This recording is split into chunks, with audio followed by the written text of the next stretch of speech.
we've got this 2016, it's a Series 2 LSA GTS that we've been messing with for a while. The owner first of all came in to get just the pulley upgrades and normal bits and pieces. I think we went to camshaft to start off with and a torque converter, Morse-stall torque converter as well. But his first combination was just in the LSA side of things with the 1900 genuine factory compressor. The next step he went to was what you're looking at there, which is the 2650 Harrop compressor. Now they do the LSA style now. This is the early one, the FDFI system, which is what you're looking at. That went really well and made very good power, right on 700 rear wheel horsepower on the standard engine. He did a lot of Ks like that. This thing's been away in the field.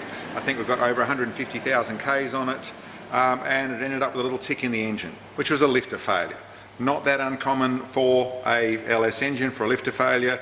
This one went a little bit too far, put a little bit of metal on the bore. So we were looking at doing a bore to fix this and do a refresh on the engine. When we got to that conversation, he decided he wanted to go a little bit further.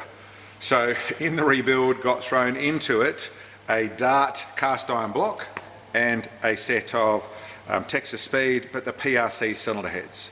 So that's what the combination went together with: new camshaft springs, all the bits and pieces of a full build with forged pistons out to the 427. So making the most of all the bits and pieces here. So over to you at the graph, we'll show you what we've got. Okay, so you can see very big gain in the mid-range here, and the bit I didn't mention over here, this is all done with the standard throttle body. So very much the limiting factor, but for a street car, which is what this is, and a lot of horsepower for a street car, but still we've got a good starting point. Even back down here, this is at like just over 2,000 revs. There's a decent sort of increase in horsepower. If you go to the mid-range side of things here, where it's really starting to step away, but also starting to see that standard throttle body is limiting a little bit, but we're in the over 100 horsepower, 150 horsepower increase type thing, so really good throughout mid-range torque zone type thing.